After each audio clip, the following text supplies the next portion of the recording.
Shalom, selamat pagi Bapak Ibu Saudara yang dikasihi Tuhan Yesus. Salam sejahtera buat kita semua dimanapun berada. Saya mengajak Bapak Ibu Saudara semua pagi ini kita kembali bersaat teduh dan berdoa dalam renungan penuntun kehidupan setiap hari. Kiranya damai sejahtera Allah dan tuntunan Roh Kudus menyertai kita sepanjang hari ini. Tema renungan pagi hari ini, menyesal menurut pandangan Tuhan.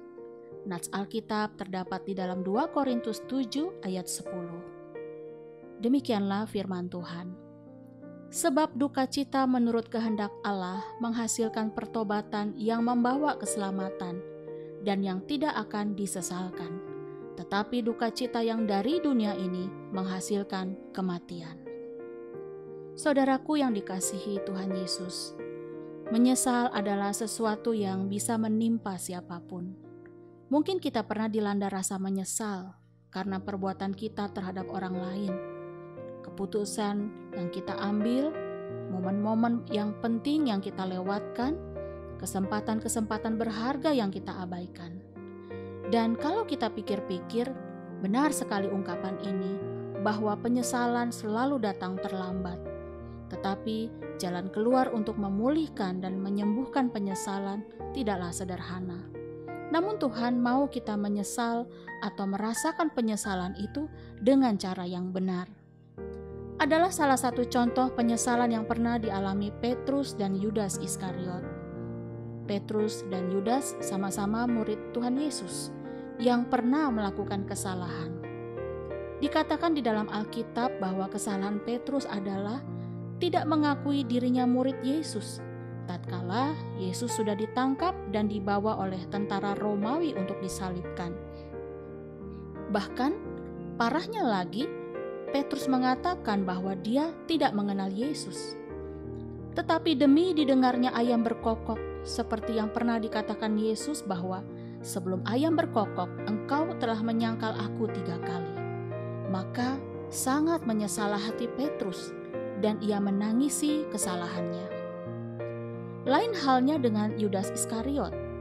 Yudas juga sangat menyesal karena telah menyerahkan Yesus atau menjual Yesus kepada imam-imam kepala demi mendapatkan imbalan uang 30 keping perak. Tetapi penyesalan Yudas begitu mencengkram jiwanya karena ia tahu Yesus tidak bersalah. Mengapa Yudas sampai mau menjual Yesus? Ada kemungkinan karena Yudas adalah seorang yang tamak, yang cinta uang. Maka di dalam Matius 26 ayat 14-16, Yudas menemui imam-imam kepala dan mengadakan persepakatan. Kalau ia berhasil membawa Yesus dan menyerahkannya kepada mereka, Yudas meminta imbalannya. Sebelumnya, kita juga teringat respon Yudas Iskariot terhadap Maria Magdalena tatkala perempuan itu menuangkan minyak yang mahal ke kaki Tuhan Yesus. Karena Yudas memandang perbuatan Maria adalah pemborosan. Nama Yudas Iskariot dalam peristiwa itu dikuatkan di dalam Yohanes 12 ayat 4. Sayangnya, Yudas mengakhiri hidup dengan menggantung diri. Saudaraku, penyembuhan untuk rasa penyesalan akan terasa sulit kalau tidak disikapi dengan bijak. Penyesalan yang berkepanjangan akan merugikan diri sendiri. Mengapa? Karena penyesalan sangat berpotensi mengalami depresi, sangat berpotensi menyalahkan diri sendiri, sangat berpotensi untuk putus asa dan bunuh diri, seperti yang dialami Yudas. Tahukah saudara penyesalan yang diingini Tuhan?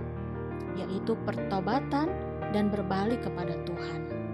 Artinya, kita boleh menyesal dan berduka cita atas perbuatan kita yang mungkin salah. Tetapi kita juga harus bertobat dan kembali kepada jalan Tuhan. Karena kalau kita melakukan hal ini, maka saudaraku, yang pertama, Tuhan akan memulihkan kita dan pemulihannya akan menyelamatkan kita. Yang kedua, kita akan mengalami janji-janji Tuhan, sehingga hidup kita akan menjadi jauh lebih baik.